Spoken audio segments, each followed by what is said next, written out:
네, 보신 것처럼 신종 코로나 바이러스 감염병에 대한 우려가 계속해서 커지고 있는데요. 특히 개학을 앞둔 학부모들의 걱정이 이만저만이 아닙니다. 학부모들이 궁금해하는 내용을 중심으로 황대훈 기자와 풀어보겠습니다. 어서 오시죠. 네, 안녕하십니까. 네. 자, 신종 코로나 바이러스가 어떻게 감염이 되고 있는지 지금 그에 대한 감염 경로에 대한 궁금증이 계속해서 커지고 있는데요. 심지어는 눈으로까지 감염될 수도 있다 이런 얘기가 나오고 있습니다. 확인된 사실입니까? 네, 눈으로 감염될 수 있는 가능성 이제 배제할 수 없는 것은 사실입니다. 예. 의학계에서 지금 보고 있는 바에 따르면 그 중국에서 이제 환자를 치료하던 의료진이 마스크는 끼고 있었는데 이제 고글은 끼지 않은 상태에서 감염이 된 상태가 있기 때문에 그 사례를 봤을 때 눈으로 전염된 거 아니냐 이런 가능성이 제기가 되는 건데요. 예. 다만 질병관리본부가 보고 있는 바에 따르면 신종 코로나 바이러스도 다른 코로나 바이러스처럼 역시 주요 감염 경로는 기침이나 재채기를 했을 때 나오는 분비물이다 이렇게 추정하고 있습니다. 그래서 마스크를 쓰는 게 그만큼 중요하다는 것이고요. 중국에 감염됐던 의료진의 경우도 이 분비물이 묻은 것을 손으로 만졌다가 이것을 자기 눈이나 점막이 있는 얼굴의 위치로 가져갔을 가능성을 배제할 수는 없는 것이죠.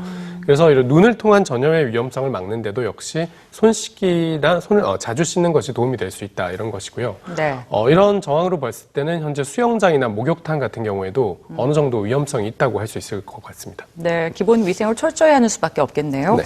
자, 세 번째, 네 번째 확진자의 동선이 공개가 됐는데요. 지금 어떠한 제약도 없이 지역사회를 아주 활발하게 돌아다녔다고 하죠. 확진자가 다녀온 곳을 방문하는 걸 주의해야 하는지도 궁금합니다. 네, 질병관리본부가 밝힌 것을 보면 이제 구체적인 장소도 있고 어떤 곳은 이제 상호명까지 공개가 됐는데요.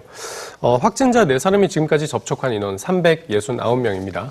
모두 질병관리본부의 관리를 받고 있는 상황이고요. 장기간 체류를 했던 호텔, 의료기관, 공항버스까지 다 복지부가 환경소독을 끝낸 상황이라고 하는데 많은 전문가들은 환경소독이 끝난 곳에까지 이제 가는 것이 위험성이 크진 않다고 말하고 있습니다. 네. 네, 그래도 여전히 사실 불안감이 가시지 않는 건 사실이거든요. 사람이 많은 곳은 가도 괜찮은 건지 염려하는 시민들도 많습니다. 네, 아직까지는 지역사회 감염이라고 표현할 정도까지 심각한 상태는 아니기 때문에 괜찮다는 말들이 그런 활동까지 자제할 필요는 없다고 말을 하는데요. 아직까지 대한민국 안에서 사람에서 사람으로 전파되는 사례도 확인되지 않고 있는 상황이고요. 네. 다만 이제 공기 중으로 바이러스가 전염될 수 있지 않느냐. 혹은 아까 인터뷰에 나온 사람분들처럼 잠복기라 아직 증상이 안 나타나고 있는 사람들에게서도 전염되는 것이 아니냐 이런 우려도 있는 상황인데요. 둘 다 정확한 의학적 근거로 확인된 내용은 아닙니다. 특히 잠복기 중에도 감염이 된다는 주장은 중국의 질병통제예방센터가 발표를 한 건데 이때도 어떤 근거를 정확히 제시하지는 않았었고요. 정황 증거뿐이었습니다.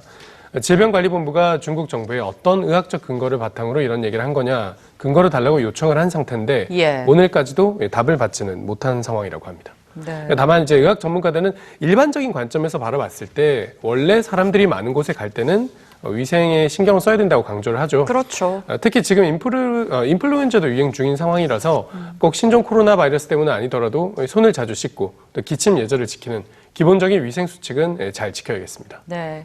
갑자기 메르스 괴담 때 일이 좀 생각이 나는데 너무 앞서서 불안감을 좀 이렇게 가질 필요는 없지 않을까 이런 생각이 듭니다. 네. 자, 병원 내 감염에 대한 우려 역시 무시할 수가 없는데요.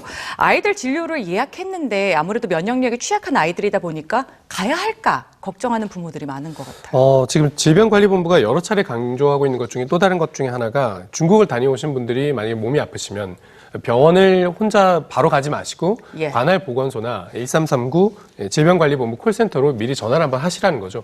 그렇게 해서 선별 진료소가 있는 병원으로 안내를 받으시라는 얘기를 하고 있는 건데요. 예전 메르스 사태 때 이런 선별 진료소가 없었기 때문에 병원을 통해서 환자 감염이 많이 발생했던 그 시절의 교훈은 이제 뼈아픈 교훈으로 갖고 있기 때문입니다.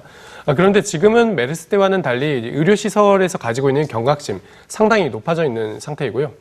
무엇보다 몸이 아파서 치료가 필요한 분들, 특히 어린이들이 병원에 가지 않고 병이 악화돼 버리면 합병증이 발생하는 이런 상황도 생길 수 있기 때문에 이런 상황이 더 위험하다. 그래서 의학 전문가들은 마스크를 쓰고 위생 수칙을 잘 지켜셔서 병원에 가시라고 이렇게 권장하고 있는 상황입니다.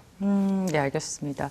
아직까지 지역사회 감염이 확인되지는 않았지만 아무래도 학부모님들의 마음은 우리가 사실 간과할 수가 없죠. 네. 어린이집에 보내는 부모님들은 보내지 않겠다. 이런 의견들도 나오고 있습니다. 네, 어제까지만 해도 그런 걱정들이 많으셨기 때문에 교육부와 보건복지부가 일단 중국에서 입국한 지 14일이 지나지 않은 기간에는 등원이나 등교를 자제하라는 요청을 했고요.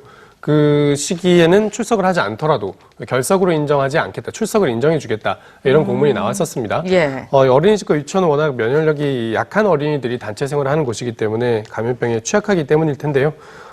여기에서 또 나는 중국을 다녀오지는 않았지만 그래도 걱정이 된다. 이런 분들이 또 추가로 문의를 많이 했기 때문에 네. 보건복지부가 또 다른 공문을 또 발송을 했습니다. 이 공문 내용을 보면 어린이집에 결석 사유를 통보를 하고 불안하기 때문에 못 가겠다. 이렇게 통보를 하고 결석을 하면 출석으로 인정이 된다는 것이거든요. 예. 그래서 출석으로 다 인정이 되기 때문에 보육료 지원도 정상적으로 받을 수 있다고 합니다. 네, 출석 인정이 된다고 하니까 그나마 좀 다행이네요. 네. 이번에 정부에서 방역 대응 체계를 좀 과할 정도로 강력해야겠다 이런 말을 했는데 한번 기대해 보죠. 네. 예, 오늘 말씀 잘 들었습니다. 네, 감사합니다.